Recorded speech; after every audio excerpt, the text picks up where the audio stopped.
আল্লাহ নবী জানিয়ে দিলেন কোন বান্দা যখন আল্লাহ পাকে রুকু দেয়, আল্লাহ পাক তখন ফেরেশতাদেরকে বলে দেয়, ওরে আমার ফেরেশতারে, আমার বান্দা আমাকে রুকু দিয়েছে, আমি আল্লাহ আমার বান্দার রিজিকের কখনো অভাব দেব না।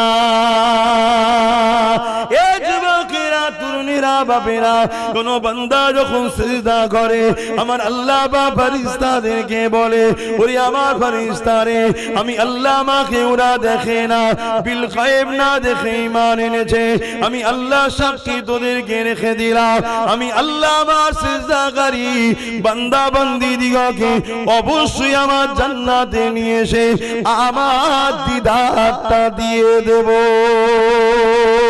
এ যুবকেরা, তরুণেরা, আমার আম্মা জানেরা, বোনেরা, আল্লাহকে রুকু সিজদা দেন।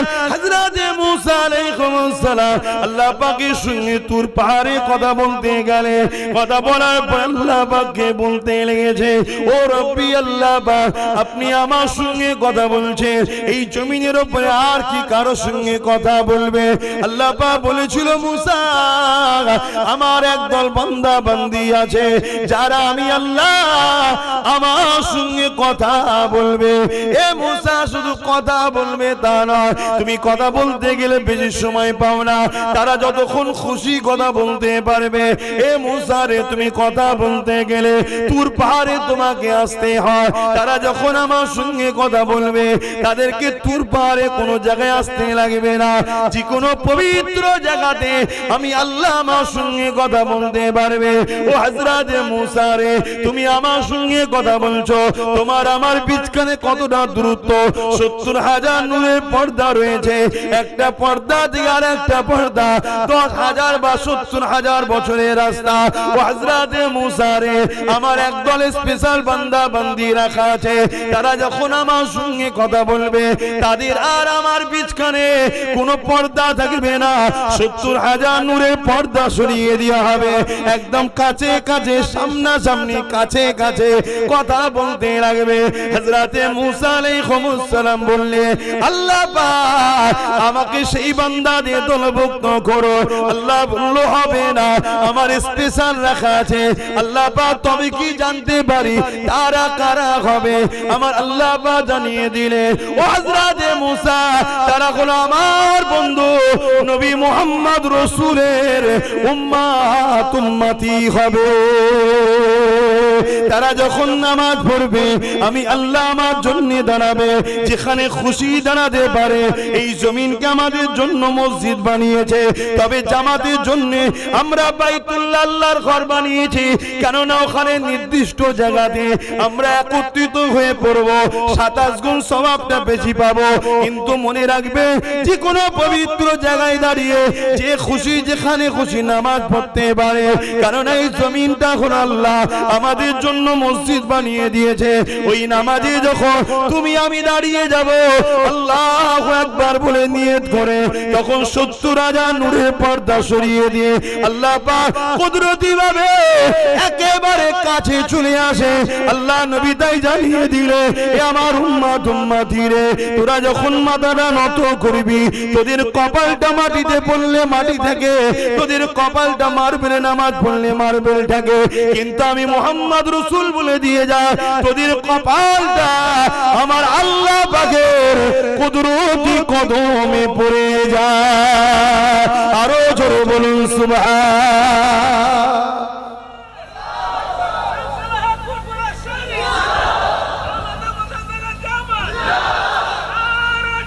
আল্লাহু আকবার। আমার আব্বাজান ভাইরা, আমার আম্মা জানেরা, আমার বোনেরা, সেই নামাজ ছেড়ে দাও ইচ্ছা করে করে। আবার হ্যাঁ, এর চেয়ে বড় দুঃখ লজ্জার কি হতে পারে? আরে মুসলমান ঘরে ছেলে মেয়েরা, তরুণেরা, আমার আম্মা জানেরা, দুনিয়া বড় দুদিনে, যিনি আখিরাতের কথা চিন্তা করে, আল্লাহ কোরআনে জানিয়ে দিল, ওয়াল তানজুরু নাফসুম মা কদ্দামাত লিগাদ, পরকালটার জন্য বেশি বেশি করে চিন্তা করো, কেননা পরকাল দিনটা বড় কঠিন দিন হবে। এ যুবকেরা, তরুণীরা, বাপেরা, মায়েরা, বোনেরা, আল্লাহ নবী সাহাবাদেরকে যখনই ওয়াজ করতে প্রায় সময় নবী আমার সাহাবাদেরকে বলতে, বাবারা তোমরা আখিরাতের জন্য বেশি বেশি চিন্তা করবে। সাহাবারা একদিন বলতে লাগলে, ইয়া রাসূলুল্লাহ, হাবিবাল্লাহ, আপনি বারবার আখিরাতের কথা বলেন, ইয়া রাসূলুল্লাহ, আখিরাতটা কেমন হবে? এ যুবকেরা, বাপেরা, আমার আম্মা জানেরা, বোনেরা, আমাদের কি বিশ্বাস নাই যে কিয়ামত অবশ্যই একদিন না একদিন হবে? আমাদের কি বিশ্বাস নাই কবরের জমিনের মধ্যে যখন রাখা হবে, যদি দুনিয়ার জমিনে আল্লাহ রাসূলের হতে পারে, কবরটা বেহেশতের বাগান তৈরি হবে। আর যদি আল্লাহ রাসূলের না হতে পারি, কবরটা জাহান্নামের একটা গর্ত বানিয়ে দেওয়া হবে, যেখানে 99টা সাপ দেওয়া হবে। এ আমার যুবক, এ আমার বোন, আমার আব্বা আম্মা, তোমার আমার কি একবারও মনে পড়ে না ওই কবরের জমিনে তোমার আমার কি দশাটা হবে? আহারে দুনিয়া দুনিয়া দুনিয়া করে পাগল হয়ে গেলা। আর আল্লাহ, আল্লাহ যিনি আমাকে আপনাকে কত সুন্দর করে বানালে, দুটো চোখ দিলেন, দুটো হাত দিলেন, দুটো পা দিলেন, দুটো কান দিলেন, সুন্দর একটা জিন্দেগি দিলে, আল্লাহ আশরাফুল মাখলুকাত করলে, সেই আল্লাহর জন্য, নবীর জন্য কি করলা? এ যুবকেরা, এ আমার নবী পাকের প্রেমিকেরা, এখনো সময় আছে, পরিবর্তন হও, আল্লাহর দিকে ফিরে আসো, নবীর দিকে ফিরে আসো, মসজিদগুলোকে আবাদ করো, কোরআনের শিক্ষা আলোচনা করো, কোরআনের মাহফিল বানাও, সেখানে জমে জমে জমে জমে আল্লাহ পাক তোমার আমার জন্য কি মেসেজ পাঠিয়েছে, ওই মেসেজ বেশি বেশি করে জানো। এখনো সময় আছে, নিঃশ্বাস তো ফুরিয়ে যায়নি, কিন্তু নিঃশ্বাস ফুরিয়ে গেলে আর কিছু করার থাকবে না। সাহাবা হুজুর দিগকে আমার রাসূলে পাক যখন ময়দানে মাশরের কথা শোনা, সাহাবা হুজুর আমার নবী পাককে একদিন জিজ্ঞেস করছে, হুজুর আপনি বারবার ময়দানে মাশরের কথা বলেন, হুজুর ময়দানে মাশরটা কেমন হবে? আহা, এই যে সূর্য দেখছেন কোটি কোটি মাইল দূরে আছে, এরই তাপ তুমি আমি সহ্য করতে পারছি না। তাই এত হালকা হওয়ার পরেও অনেক দেখুন ভাইরা সহ্য করতে পারছে না বলে দূরে দূরে আছে। সহ্য করতে পারলে কি বসতো না? তোমরা যেমন বসে আছো। তবে হ্যাঁ, এটা প্রেমের ব্যাপার বাপ। প্রেম থাকলে রাত 12টা হোক, 1টা হোক, 2টো হোক, আর ঝড় হোক, পানি হোক, তুফান হোক, যে যাকে ভালোবাসে তার কথা শোনার জন্য, তার মাহফিলে বসার জন্য, তার জন্য সেখানে হাজির হতে কোনো বাধা আসলেও অসুবিধা হয় নাকি? হয় না। আর সবার প্রেম তো বাপ সমান নয়, অনেকের প্রেম আছে হালকা। চলো দেখি কি হয়, চলো দেখি কি হয়। আবার কেউ আছে দিল থেকে ভালোবাসে, রাত কে রাত ইন্তজারে থাকে কবে একবার মাহবুবের দেখা হবে। কি এমন অনেক লোক আছে না, না রাত জেগে জেগে দরুদ পড়ে, হুজুরের দিদার কবে হবে, হুজুরের দিদার কবে হবে। কেন জানে একবার যদি মুখরাটা দেখতে পায় 7টা জাহান্নামের আগুন হারাম হয়ে যাবে। জোরে বলুন সুবহানাল্লাহ। ভাইরা আমার, তো সাহাবা হুজুররা বললেন, হুজুর ময়দানে মাশর কেমন হবে? এ যুবক ভাই আমার শোনো, আমার আম্মা বোনগুলো শোনেন, বাপেরা শোনেন। আহা, সূর্য কোটি কোটি মাইল দূর, এ 1 গুণ তাপ, এ থেকে 12 গুণ তাপ বাড়বে, এর থেকে 12 গুণ আরো তাপ বাড়বে। মাথার এক বেগদা ইখতিলা 1 হাত উপরে সূর্য নেমে আসবে। শুনছেন? এই মাথার ঘিনু ঘিনু গলে গলে নাক দিয়ে যেমন সর্দি বাইর হয়, গলে গলে পড়বে। বানানো কথা মলি সাহেবদের নয়, মানেন তো নাকি? এ মানছেন তো নাকি? মলি সাহেবদের বানানো নয়। মলি সাহেবরা তার বাপের কথা শোনাচ্ছেন আপনাকে যে আমার বাপ বলেছে, না, এটা কালামুল্লাহ এবং হাবিবুল্লাহর কথা। খুব সাবধান হন। আল্লাহ নবী সাহাবাদিওকে বলেন, ময়দানে মাশরে এমন বাপ পাওয়া যাবে নিজের ছেলেকে জমিনে শুইয়ে দিয়ে তার বুকের উপরে পা দিয়ে দাঁড়িয়ে যাবে। ময়দানে মাশরে এমনও ছেলে পাওয়া যাবে নিজের জন্মদাতা বাপের বুকের উপরে পা দিয়ে তার বুকের উপরে দাঁড়িয়ে যাবে। ময়দানে মাশরে এমনও মা পাওয়া যাবে নিজের মেয়েকে জমিনে শুইয়ে দিয়ে ওই মেয়ের বুকের উপরে পা দিয়ে দাঁড়িয়ে যাবে। ময়দানে মাশরে এমনও মা পাওয়া যাবে, এমনও মেয়ে পাওয়া যাবে নিজের মাকে জমিনে শুইয়ে তার বুকের উপরে পা দিয়ে দাঁড়িয়ে যাবে। এক কথা, যার উপরে যার জোর চলবে তার বুকের উপরে পা দিয়ে দাঁড়িয়ে যাবে। সাহাবারা কাঁদতে লাগলে, ইয়া রাসূলুল্লাহ হাবিবাল্লাহ, এই রকমটা কেন হবে? আল্লাহ নবী বলেছিলেন, এ বাবা সাহাবারা, যেমন লোহাকে আগুনে দিলে পুড়ে পুড়ে লাল হয়ে যায়, এই সূর্যের তাপেতে জমিন খানা পুড়ে লাল হয়ে যাবে, ওই জমিনে দাঁড়াতে পারবে না, সহ্য করতে পারবে না। তাই যে যাকে পারবে শুইয়ে দিয়ে তার বুকের উপরে পা দিয়ে দাঁড়িয়ে যাবে। এ যুবকেরা, আজ তোমাদেরকে মুয়াজ্জিন যখন ডাকে মসজিদের দিকে তোমার গুরুত্ব না। আজ যখন আমরা উলামারা কোরআনের মাহফিলে ডাকি গুরুত্ব নাই, কিন্তু দুনিয়ার জমিনে যারা তোমাদেরকে লোটে, তোমাদের সহযোগিতা নিয়ে ক্ষমতায় এসে তোমার দিনকেও লোটে, তোমার দিনের সমালোচনা করে, তোমার মসজিদকে মিটায়, তোমার মাদ্রাসাকে মিটায়, তোমার হিজাবকে মিটায়, তোমার দাড়িকে ক্রিটিসাইজ করে, তোমার বাচ্চাগুলোকে অশিক্ষিত বানায়, যারা ইসলামের দুশমন, তারা যখন ডাকে সেখানে ভিড় করে যে বসো, কেননা আমার দাদা খুশি হবে, 100 টাকা দেবে, বিরিয়ানি দেবে, মনে রেখে দেবে দুনিয়ায় তুমি যাকে দিল দিয়েছো হাসরে তার সঙ্গে থাকবে।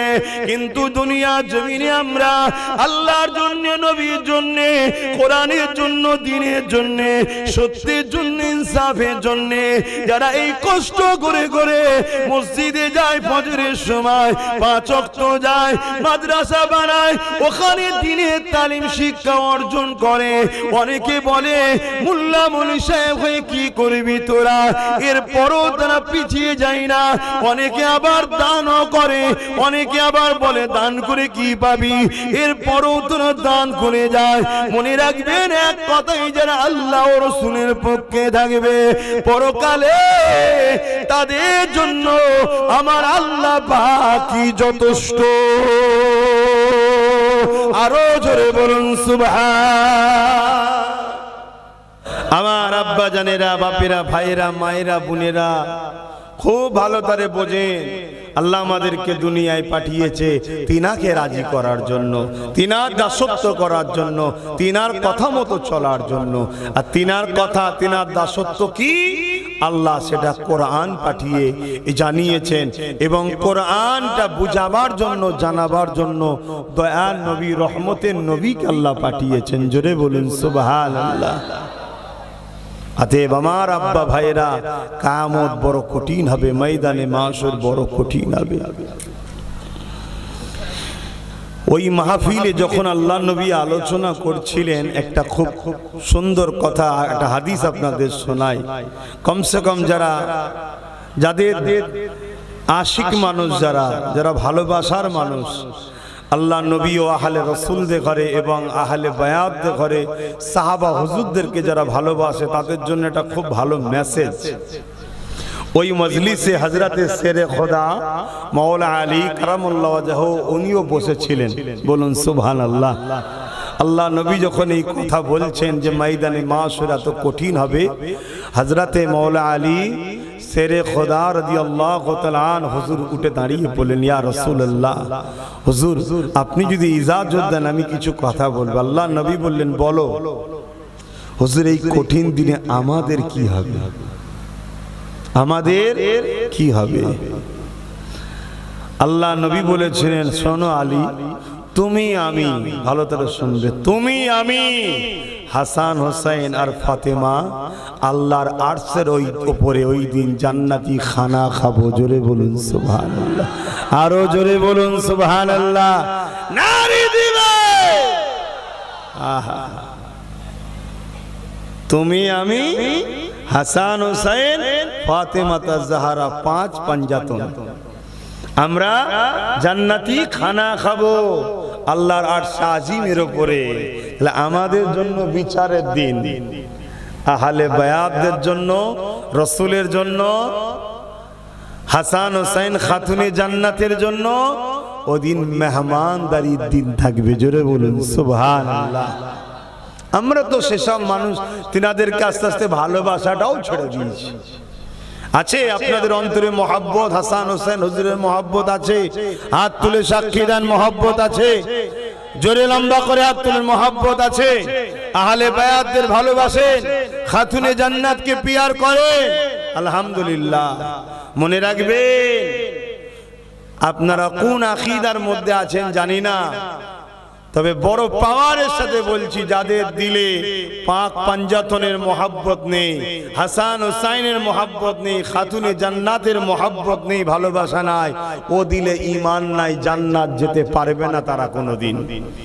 ভালোবাসবেন, এনাদেরকে পিয়ার করবেন, এনাদের সাদকায় তো আল্লাহ আমাদেরকে নাজাত দেবে। বলুন সুবহানাল্লাহ। আহা,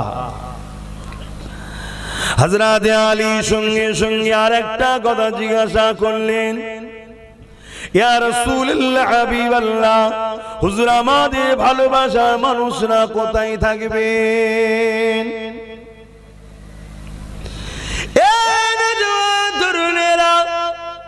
দুনিয়া জমিনে এমন অনেক মানুষ আছে, আজও কারবালার কথা শুনলে চোখের পানি ফেলে কাঁদে, আজও কারবালা আলোচনা করলে চোখের পানি ফেলে কাঁদে, আজও ইমাম পাকদের আলোচনা করলে কাঁদে, আহলে বায়াতদের দিকে সম্মান করে, পিয়ার করে, তাদের জন্য জান পর্যন্ত কোরবান করে দেয়।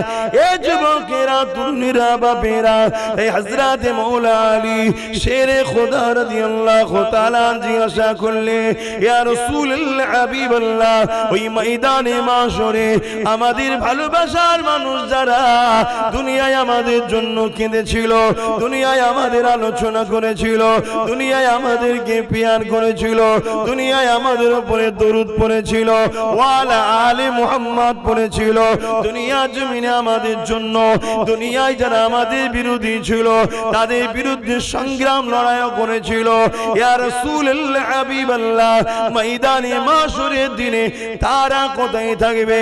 আল্লাহ নবী বলেছিলেন, আলী শোনে শোনে শোনে, আমরা যেখানে থাকব আমাদের গোলামগুলো আমাদের সাথেই থাকবে। আরো জোরে বলুন সুবহান। শুধু হাত তুললেই গোলাম হওয়া যায় না, হাত তুললে হওয়া যায়? সেই প্রেমের পরীক্ষা দেখাতে হবে না, হবে না? হ্যাঁ, কি গো, আমার কথা বুঝছেন তো? প্রেমের পরীক্ষা দেখাতে হবে না, হবে না? হ্যাঁ, সামান্য রোদের জন্য কোরআনের রাসূলের আলোচনার মাহফিল ছেড়ে দিয়ে দূরে দূরে থাকবে, আর তুমি বলবে আমি আহলে বায়াতদের ভালোবাসি, হাত তুললে হবে ভাই? কেন আমার ভাইরাও অনেকে দাঁড়িয়ে যারা আছে তারাও হাত তুলেছিল। কি গো, আমি ভুল বলছি নাকি? বলবেন তাই ভুল বলছি? হ্যাঁ, ভালোবাসা কাকে বলে? কাছে আসে না, দূরে পালানো। তাহলে আজকে এখানে সাহাবাদের আলোচনার জায়গা, হযরত শেরে খোদা আলী হুজুর আলোচনার জায়গা, আহলে বায়াতদের আলোচনার জায়গা, সেখানে আমরা জমে জমে বসবো। এটাই তো প্রেমের একটা লক্ষণ, এটাও তো একটা প্রেমের ইজহার। আরো অনেক কাজ আছে, তার মধ্যে এটাও তো একটা প্রেম। নামাজের বেলায় কোনো আপত্তি নাই, রোজার বেলায় কোনো আপত্তি নাই, হজের নিয়ে কোনো আপত্তি নাই, সমাজে সুদখোর বেড়ে যাচ্ছে আপত্তি নাই, সমাজে চোর চিটিংবাজ বেড়ে যাচ্ছে আপত্তি নাই, সমাজে বেনামে কেমন করে জেনা ব্যভিচারী বেড়ে যাচ্ছে কোনো আপত্তি নাই। ঘুরিয়ে ফিরিয়ে আমার রাসূলুল্লাহ নিয়ে আপত্তি করবে। এ যুবকেরা, তরুণীরা, বাপেরা, যেমন আমার নবী পাককে আল্লাহ সম্মান দিয়েছে, ওই মাকাম সম্মান সম্মানগুলো শুনতে চাই না, ওই মাকাম সম্মানগুলো বলতে চাই না, ওই মাকাম সম্মান থেকে আমাদেরকে সরাবার জন্য প্ল্যান করতে লেগেছে। তার মধ্যে একটা কথা যেমন বললাম, আল্লাহ নবী জানিয়ে দিলে যারা কিয়ামতের দিনে আমাদের ভালোবাসার মানুষ হবে, আমাদেরকে পিয়ার করবে, দুনিয়ায় আমাদের আলোচনার মাহফিল বানাবে, আমাদের কথা শুনে যাদের দিলটা খুশি হবে, এ হযরত আলী রে, তারা ময়দানে মাশরে আমাদের সঙ্গে জান্নাতি খানা খাবে। এই কথাগুলো তারা বলতে চায় না। যদি এই কথা আলোচনা হয়, সমাজকে তারা ভুল বোঝায়, এই কথাটা কখনো মানাতে চায় না। এ যুবকেরা, তরুণেরা, এই আবার বলে দিয়ে যায়, আল্লাহ নবীকে চেনো, নবীকে পিয়ার করো, নবীকে ভালোবাসো, নবীর আজমতকে জানো, নবীকে আল্লাহ কি শানওয়ালা করেছে জানো। কারণ নবী যার মধ্যে না, আল্লাহ সে পাবে না। কারণ নবী পাককে আল্লাহ পাঠিয়েছে। হাবিব দুনিয়ার মানুষগুলো আমায় ভুলে গেছে, আপনি যান ওদেরকে আমার সঙ্গে জুড়ে দেন। তাই আমাদের কাজ হবে নবী পাকের কদমে পৌঁছানো। নবী পাককে আল্লাহ যে কাজে পাঠিয়েছে, নবী পাক তাদেরকে আল্লাহ সঙ্গে জুড়ে দেবে। আরো জোরে বলুন সুবহান। কি গো, আমার নবীর কথা শুনে আপনাদের দিলে খুশি হচ্ছে না ব্যথা হচ্ছে? একটু হাত তুলে বলবেন, খুশি হচ্ছে না ব্যথা হচ্ছে? আল্লাহকে সাক্ষী রেখে বলছি, হাত তুলে রাখুন। যে দিল রসুলের কথা শুনে খুশি হয়, ও দিলে ঈমান আছে। জোরে বলুন সুবহানাল্লাহ। ও দিল ঈমান আছে। ও পাপী হতে পারে, গুনাহগার হতে পারে, বদমাইশি করতে পারে, কিন্তু বেঈমান নয়। ও একদিন না একদিন জান্নাতে যাবেই। জোরে বলুন সুবহানাল্লাহ। আর যে দিলে নবী নেই, নবীর কথা ভালো লাগে না, নবীর কথা শুনতে ইচ্ছা নাই, নবী নবী করলে কি হবে, রাসূলুল্লাহর মর্যাদা আজমতের কথা শুনতে মন যায় না। মনে রাখবে, দুনিয়ায় ওকে যতই লোক মনে করুক তাহাজ্জুদ গুজার, হাজী সাহেব, হুজুর সাহেব, পীর সাহেব, মুফতি সাহেব, ওর মধ্যে নাজাত কোনোদিন নাই। জাহান্নামে যে ঢুকবে আর বেরোবে না।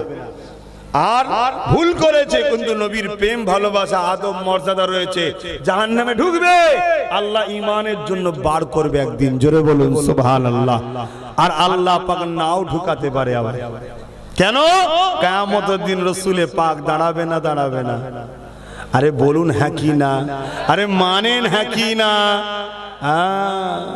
এই চিনার লক্ষণ বলে গেলাম।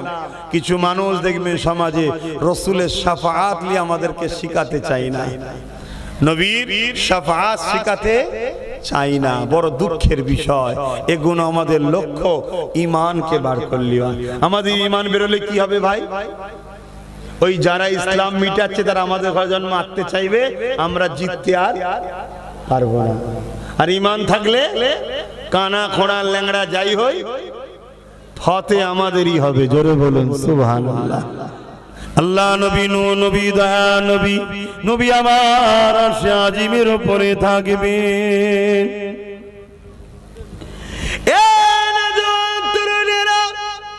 এই পৃথিবী থাকবে না, এই পৃথিবীকে আল্লাহ পাক চূর্ণ বিচ্ছিন্ন করে দেবে।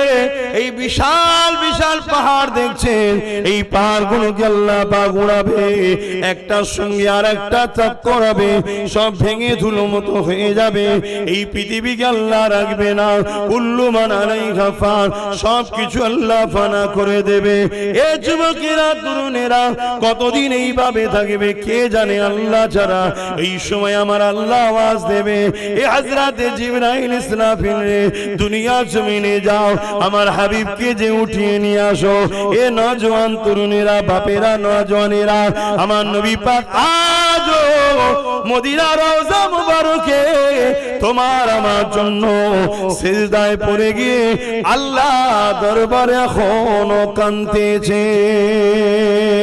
আল্লাহ নবী হায়াতুন নবী, মানো না মানো না? হাত তুলে তুলে বলো, মানো না মানো না? নবী আমার রওজা মুবারকে এখনো তোমার আমার জন্য কাঁদতেছেন। সেই নবী পাককে উঠাবার জন্য আল্লাহ পাক বলবেন, জিবরাইল ইসরাফিল রে যা, দুনিয়া জমিনে যা, আমার হাবিবকে যে তুলে নিয়ে আয়। এই জমিনটা সেই জমিন থাকবে না। এ যুবকেরা, যুবকেরা তরুণেরা এই ঘর বাড়ি গাছপালা কিছুই থাকবে না। তাই জিবরাইল আলাইহিস সালাম দুনিয়ার জমিনে এসে আমার নবী কোথায় খুঁজে পাবে না। তাই আল্লাহ পাকের কাছে আওয়াজ দিয়ে বলতে লাগবে, ও রব্বি আল্লাহ, আপনার হাবিব কোথায়? আমি জিবরাইল খুঁজে পাচ্ছি না। আমার আল্লাহ পাক বলতে লাগবে, হযরতে জিবরাইল দুনিয়ার জমিনে কান লাগিয়ে লাগিয়ে লাগিয়ে লাগিয়ে শোন, যে জায়গা থেকে দেখবি আমার হাবিবের কান্নার আওয়াজ আসছে, ওই জায়গাতে আমার হাবিব তিনার গুনাহগার উম্মত উম্মতিদের জন্য কাঁদতেছে। আরো জোরে বলুন সুবহান। এত দরদি কে আছে? সারা জীবনটা কেঁদেছে, শিশুবেলা থেকে নিয়ে শুরু করে দুনিয়া জমিন থেকে পর্দা নিয়ে আখিরাতের দিকে রওনা হয়েছে সেই নবী পাক আজও কাঁদতেছে। শুনছেন? যারা আমাদের ঈমানকে লুটতে চায় তারা আমাদেরকে শিখায় নবী পাক মরে গেছে। বলুন নাউজুবিল্লাহ। কেননা নবী মারা গেছে এই কথাটা কেউ ধারণা করলে সে মুসলমান দাবি করতে পারে, কিন্তু মুমিন থাকবে না, ঈমানদার থাকবে না, তার ঈমানটা বেরিয়ে চলে যাবে। কেননা আমার নবী জীবিত হায়াতুন নবী, এই জন্যই তো নবীর বিবিদের ঘরে আমাদের আম্মা জান দিগকে বিবাহ করাটা পৃথিবীর জমিনে সবার জন্য হারাম। স্বামী থাকাকালীন ওই বিবাহিত নারীর সঙ্গে বিবাহ করা যায়? কথা বলুন। আমার নবী তো হায়াতুন নবী, তাই নবী পাকের স্ত্রীদের সঙ্গে বিবাহ করাটা হারাম। হ্যাঁ, আমি সম্মানের দিকে বলছি, আমার আছে আমার নিজের মায়ের থেকেও নবী পাকের স্ত্রী আমাদের আম্মা জান, ওই আম্মাদের সম্মান নিজের মায়ের থেকেও আমাদের কাছে অনেক বেশি হলো নবীর স্ত্রীদের সম্মান। বলুন সুবহানাল্লাহ। নিজের মালি যদি কেউ খারাপ ধারণা করে কবিরা গুনাহ হবে, নবীর স্ত্রীদের খারাপ ধারণা করলে বেঈমান কাফের হবে। কথা কিছু মাথায় ঢুকছে? নবীকে ভালোবাসেন। বারবার বলছি যুবকরা, এই যে মুসিবত চারিদিকে মেঘলার মতো ঘিরছে, এ থেকে বাঁচার একটাই রাস্তা আছে বাপ। কেন আমরা সব হাতছাড়া করে ফেলেছি? একটাই রাস্তা আছে, আমেনার লালকে ধরুন, নবী পাককে পিয়ার করুন, রসুলের মোহাব্বত করুন, নবীর উপরে দরুদ বেশি বেশি করে পড়ুন। নবী পাক যে নামাজের জন্য কেঁদেছে, আল্লাহ নবী যখন সেজদায় পড়ে যেত মক্কার জালিমরা নবী পাকের পিঠে পচা দুম্বার ভুঁড়ি পর্যন্ত চাপিয়ে দিত, আমার নবী সেজদায় পড়ে পড়ে কাঁদতো। নবী পাক সাল্লাল্লাহু আলাইহি ওয়াসাল্লাম বলেছেন, নামাজ হলো আমার চোখের ঠান্ডা, সেই নামাজটাকে ছেড়ে দিও না। যুবক, আল্লাহ তো 24 ঘন্টায় ডেইলি একটাই তো কাজ দিয়েছে, 5 ওয়াক্ত নামাজ। আর কি কাজ দিয়েছে বলুন? একটাই তো কাজ, 5 ওয়াক্ত নামাজ। হজ তো জীবনে একবার, রোজা তো বছরে একবার, আর হজ শুধু ধনী লোকদের জন্য, গরিবদের তো নিমাপ। কথা মাথায় ঢুকছে? তো যে আল্লাহ আমাদেরকে এত সুন্দর করে বানালো, সেই আল্লাহকে সেজদা করুন, রুকু দেন। আহা, আল্লাহ নবী জানিয়ে দিলেন, কোন বান্দা যখন আল্লাহ পাকে রুকু দেয়, আল্লাহ পাক তখন ফেরেশতাদেরকে বলে দেয়, ওরে আমার ফেরেশতারে, আমার বান্দা আমাকে রুকু দিয়েছে, আমি আল্লাহ আমার বান্দার রিজিকের কখনো অভাব দেব না। এ যুবকেরা, তরুণীরা, বাপেরা, কোন বান্দা যখন সিজদা করে আমার আল্লাহ পাক ফেরেশতাদেরকে বলে, ওরে আমার ফেরেশতারে, আমি আল্লাহ আমাকে ওরা দেখে না, বিল গায়েব না দেখে ঈমান এনেছে, আমি আল্লাহ সাক্ষী তোদেরকে রেখে দিলাম, আমি আল্লাহ আমার সিজদাকারী বান্দা বান্দি দিগকে অবশ্যই আমার জান্নাতে নিয়ে এসে আমার দিদারটা দিয়ে দেব। এ যুবকেরা, তরুণেরা, আমার আম্মা জানেরা, বোনেরা, আল্লাহকে রুকু সিজদা দেন। হযরত মুসা আলাইহিস আলাইহিস সালাম আল্লাহ পাকের সঙ্গে তুর পাহাড়ে কথা বলতে গেলে কথা বলার পর আল্লাহ পাককে বলতে লেগেছে, ও রব্বি আল্লাহ পাক, আপনি আমার সঙ্গে কথা বলছেন, এই জমিনের উপরে আর কি কারো সঙ্গে কথা বলবে? আল্লাহ পাক বলেছিল, মুসা আমার একদল বান্দা বান্দি আছে যারা আমি আল্লাহ আমার সঙ্গে কথা বলবে। এ মুসা শুধু কথা বলবে তা নয়, তুমি কথা বলতে গেলে বেশি সময় পাও না, তারা যতক্ষণ খুশি কথা বলতে পারবে। এ মুসা রে, তুমি কথা বলতে গেলে তুর পাহাড়ে তোমাকে আসতে হয়, তারা যখন আমার সঙ্গে কথা বলবে তাদেরকে তুর পাহাড়ে কোনো জায়গায় আসতে লাগবে না, যে কোনো পবিত্র জায়গাতে আমি আল্লাহ আমার সঙ্গে কথা বলতে পারবে। ও হযরত মুসা রে, তুমি আমার সঙ্গে কথা বলছো, তোমার আমার বিচখানে কতটা দূরত্ব? 70,000 নূরের পর্দা রয়েছে, একটা পর্দা থেকে আর একটা পর্দা 10,000 বা 70,000 বছরের রাস্তা। ও হযরত মুসা রে, আমার একদল স্পেশাল বান্দা বান্দি রাখা আছে, তারা যখন আমার সঙ্গে কথা বলবে তাদের আর আমার বিচখানে কোনো পর্দা থাকবে না, 70,000 নূরের পর্দা সরিয়ে দেওয়া হবে, একদম কাছে কাছে সামনাসামনি কাছে কাছে কথা বলতে লাগবে। হযরত মুসা আলাইহিস সালাম বললে, আল্লাহ পাক আমাকে সেই বান্দাদের দলভুক্ত করো। আল্লাহ বলল, হবে না, আমার স্পেশাল রাখা আছে। আল্লাহ পাক তবে কি জানতে পারি তারা কারা হবে? আমার আল্লাহ পাক জানিয়ে দিলে, ও হযরত মুসা, তারা হলো আমার বন্ধু নবী মুহাম্মদ রাসূলের উম্মত উম্মতি হবে। তারা যখন নামাজ পড়বে আমি আল্লাহ আমার জন্য দাঁড়াবে, যেখানে খুশি দাঁড়াতে পারে। এই জমিনকে আমাদের জন্য মসজিদ বানিয়েছে, তবে জামাতের জন্য আমরা বাইতুল্লাহ আল্লাহর ঘর বানিয়েছি, কেননা ওখানে নির্দিষ্ট জায়গাতে আমরা একত্রিত হয়ে পড়ব, 27 গুণ সওয়াবটা বেশি পাবো। কিন্তু মনে রাখবে, যে কোনো পবিত্র জায়গায় দাঁড়িয়ে যে খুশি যেখানে খুশি নামাজ পড়তে পারে, কারণ এই জমিনটা হলো আল্লাহ আমাদের জন্য মসজিদ বানিয়ে দিয়েছে। ওই নামাজে যখন তুমি আমি দাঁড়িয়ে যাব, আল্লাহু আকবার বলে নিয়ত করে, তখন 70,000 নূরের পর্দা সরিয়ে দিয়ে আল্লাহ পাক কুদরতি ভাবে একেবারে কাছে চলে আসে।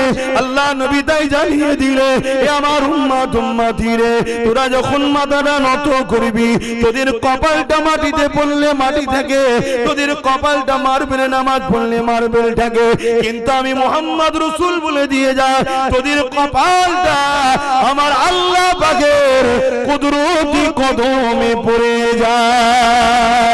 আরো জোরে বলুন সুবহান।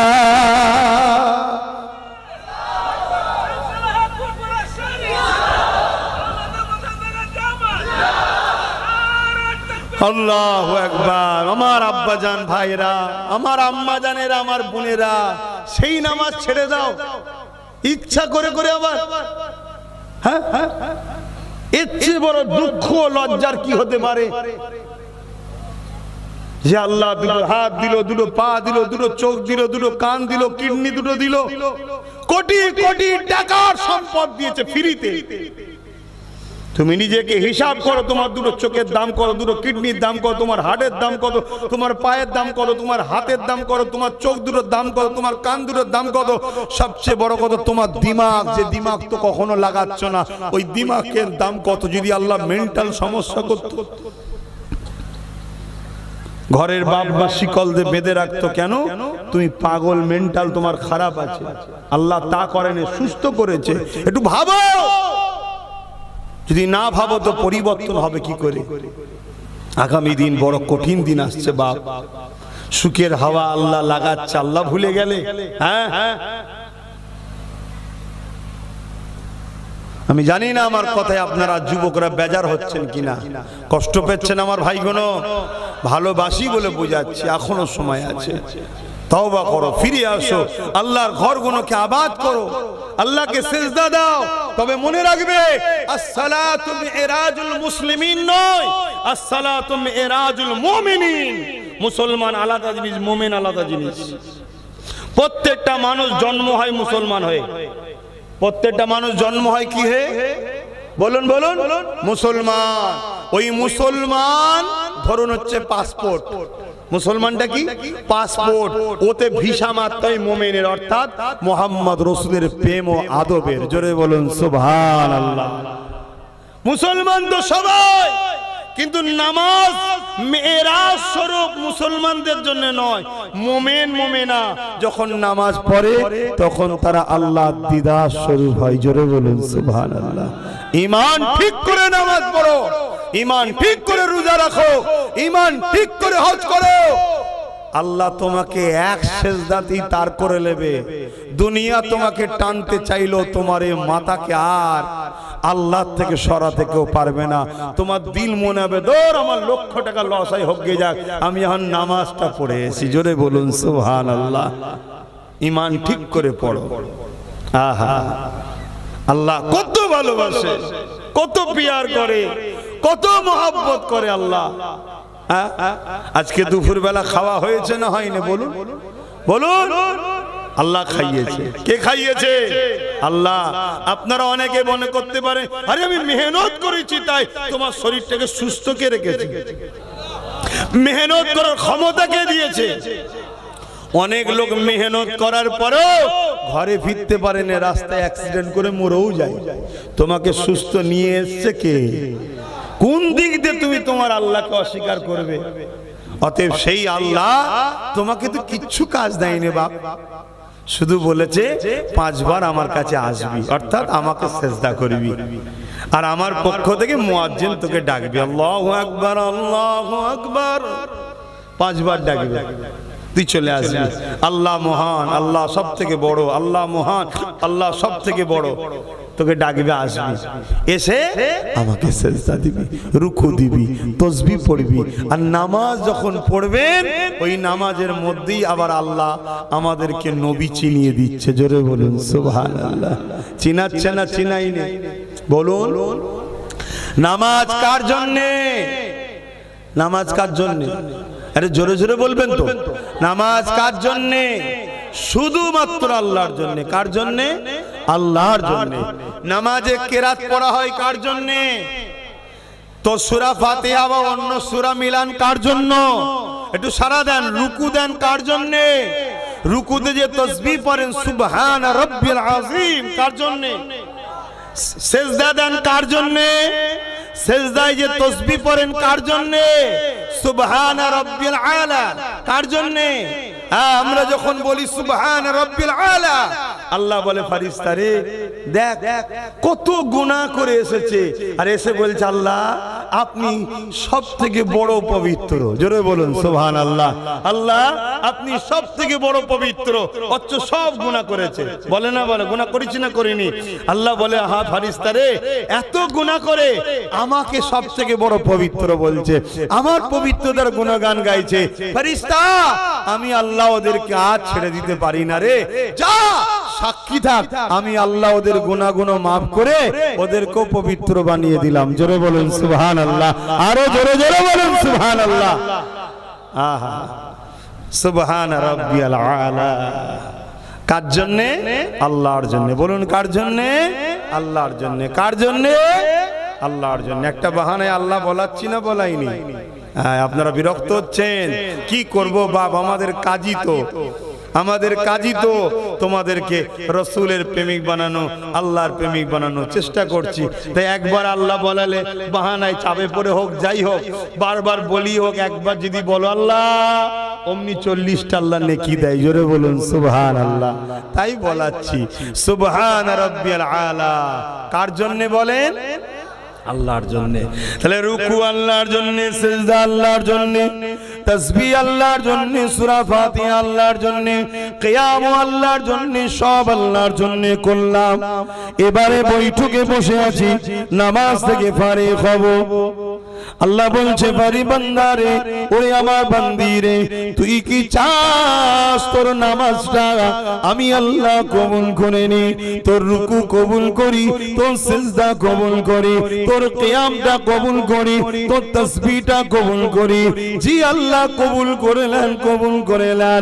আমার আল্লাহ বলে হায় আমার বান্দা বান্দিরে, তাহলে নামাজ থেকে ফারিগ হওয়ার আগে আমার বন্ধুকে সালাম সালামটা দিয়ে দে। আত্তাহিয়াতু লিল্লাহি ওয়াস সালাওয়াতু ওয়াত তাইয়্যিবাতু আসসালামু আলাইকা আইয়ুহান, বলুন বলুন, আমার নবীকে সালামটা দে। এ নজওয়ানেরা, আমাদেরকে অনেকে বলে নবীর কথা মনে পড়লে নাকি নামাজ হবে না। হায়রে বড় দুঃখ লাগে, কেন নবী চিনতে পারলেন না? নামাজ হয়েছে নবীর জন্য, কোরআন পেয়েছে নবীর জন্য, কোরআন চিনলেন, নবী চিনলেন না। অথচ কোরআন নবী পাকের মর্যাদার গুণগান গেয়েছে, নবীকে ধরার কথা বলেছে, নবীকে পিয়ার করার কথা বলেছে, নবীকে অনুসরণ করার কথা বলেছে, নবীর ইত্তেবা করার কথা বলেছে, নবী ছাড়া নাজাত নেই বলেছে। সেই কোরআন চিনলাম, কোরআনটা জিনার উপরে এসেছে, এই রাসূলুল্লাহকে চিনলাম না। মনে রাখবেন, আল্লাহ পাক কোরআন তিলাওয়াতকে ইবাদতের মধ্যে শামিল করেছে, আর নবী পাকের প্রেম আদবটাকে আল্লাহ পাক ঈমানের মারকাজ বানিয়েছে। এই মনে রাখবেন, নামাজ আল্লাহর জন্য, রুকু আল্লাহর জন্য, তাসবিহ আল্লাহর জন্য, সিজদা আল্লাহর জন্য, সুবহান রাব্বিল আলা আল্লাহর জন্য, সুবহান রাব্বিল আযীম আল্লাহর জন্য। আল্লাহ পাক বলে, বান্দা তোর নামাজ যদি কবুল করাতে চাস, আমার হাবিবকে সালামটা দিয়ে নে। এই সময় আমি আপনি জিজ্ঞাসা করতে লাগবো, ও রব্বি আল্লাহ পাক, নামাজ তো শুধু আপনার জন্য, আপনি গায়েরকে কেন এখানে ঢুকাচ্ছেন? নবীকে কেন এখানে ঢুকাচ্ছেন? নবীকে কেন এখানে আনছেন? আমার আল্লাহ জানিয়ে দিলে দুনিয়ার মানুষ শুনে রেখে দে, নবী আমার গায়ের নয়, নবী আমার পর নয়, নবী আমি আল্লাহ আমার আপন। আরো জোরে বলুন সুবহানাল্লাহ। যে আল্লাহ নামাজে নবীকে পর্যন্ত বাদ দেয়নি, কোরআনে নবীকে বাদ দেয়নি, আজানে নবীকে বাদ দেয়নি, তাওরাতে নবীকে বাদ দেয়নি, ইনজিলে নবীকে বাদ দেয়নি, জবুরে নবীকে বাদ দেয়নি। যেখানে আল্লাহ আল্লাহ আল্লাহ আল্লাহ, সেখানে নবী মুহাম্মদ রাসূলুল্লাহকে আল্লাহ রেখেছে। কিন্তু বড় দুঃখের বিষয়, আমাদের ঈমানকে চুরি করার জন্য কলেমা থেকে নবীর নামকে বাদ দিবার ষড়যন্ত্র চলছে। লা ইলাহা ইল্লাল্লাহ শুধু বলো, মুহাম্মদ রাসূলুল্লাহ বলা যাবে না। নাউযুবিল্লাহ মিন যালিক। মনে রাখবে, সারা জীবন যদি লা ইলাহা ইল্লাল্লাহ, লা ইলাহা ইল্লাল্লাহ, লা ইলাহা ইল্লাল্লাহ বলে যাও, মুহাম্মদ রাসূলুল্লাহ যদি না বলো, ঈমান কোনদিন হবে না। কেন? লা ইলাহা ইল্লাল্লাহ হলো খবর, মুহাম্মদ রাসূল হলো খবর দাতা। মুহাম্মদ রাসূলের উপরে বিশ্বাস হয়েছে বলেই তো না দেখে খবর আল্লাহকে মেনে নিয়েছি। আরো জোরে বলুন সুবহানাল্লাহ, আরো জোরে বলুন সুবহানাল্লাহ, নারে তাকবীর। আল্লাহ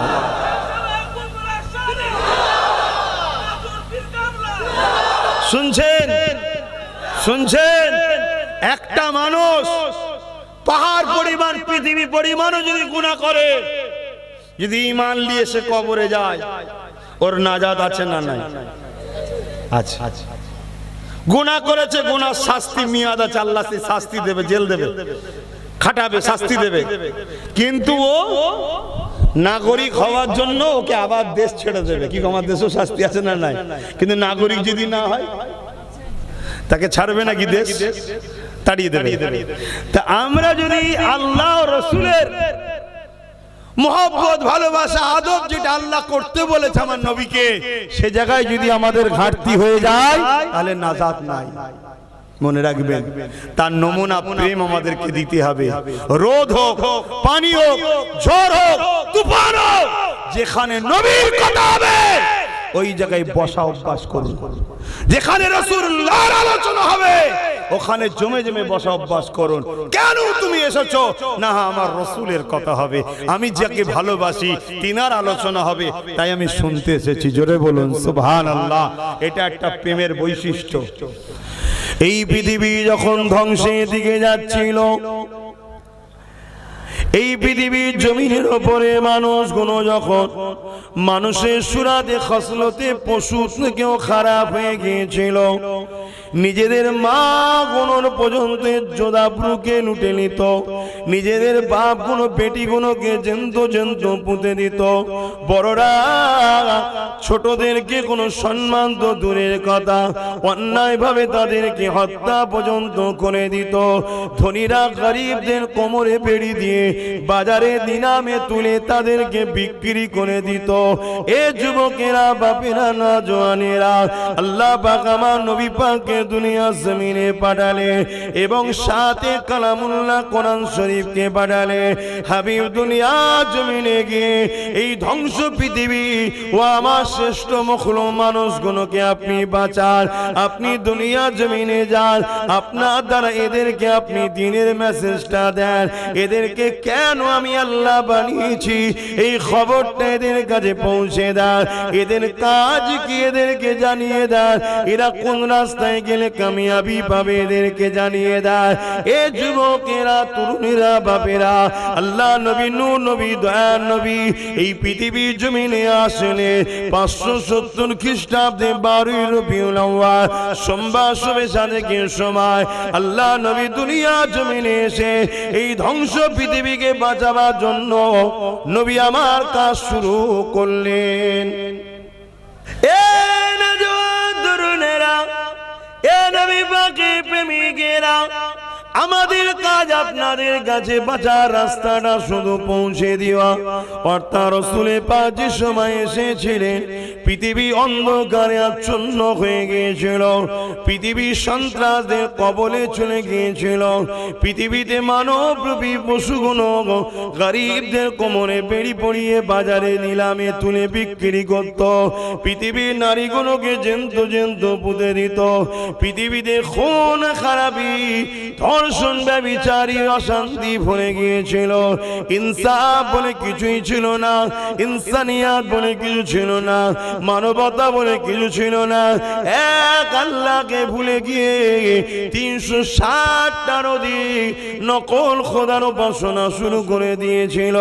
এই পৃথিবী যখন অশান্তি দাবানলে চলছে, এই পৃথিবী যখন ধ্বংসের দিকে গেছে, আল্লাহ রহমতের নবীকে পাঠিয়ে দিলে নবী আমার এই ধ্বংস পৃথিবীকে এবং দুনিয়া জমিনকে শান্তি, সভ্যতা, ইনসাফের শিক্ষা দিয়ে আল্লাহ নবী দুনিয়া জমিন থেকে বিদায় নিবার আগে মাত্র 23 বছরের মধ্যে তামাম পৃথিবীর জমিনে শান্তি, সাম্য প্রতিষ্ঠিত করেছিলেন।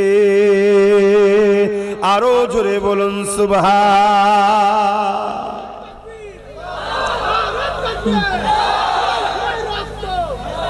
কি করে যে এটা হলো? আমার নবী একা এরকম অসভ্য, বর্বর, অসৎ চরিত্রের মানুষগুলোকে পরিবর্তন করে এই ধ্বংস পৃথিবীকে কি করে বাঁচালো নবী আমার? আমরা তো সহজে পেয়ে গেছি মসজিদ, মাদ্রাসা, মা বাপ যে আজকে ভালোবাসছে আপনাদেরকে, এটা আমার রাসূলুল্লাহর অবদান, আগে ছিল না। স্বামী স্ত্রীর যে মিল মহব্বত, স্ত্রী স্বামীকে ধোঁকা দেয়নি, স্বামী স্ত্রীকে মর্যাদা দিচ্ছে, ভালোবাসছে, এটা আমার রাসূলুল্লাহর অবদান ছিল না। এই পৃথিবীতে আমার আপনার কোমরে দড়ি বেঁধে এখন যে বাজারে বিক্রি হচ্ছে না, এই যে সিস্টেমে আমার রাসূলুল্লাহর অবদান। যদি সেই জাহিলিয়াত কোনা থাকতো, তোমার আমার কোমরে দড়ি বেঁধে বাজারে নিলামে তোলা হতো আর বড় বড় কোম্পানিরা এসে কিনতো।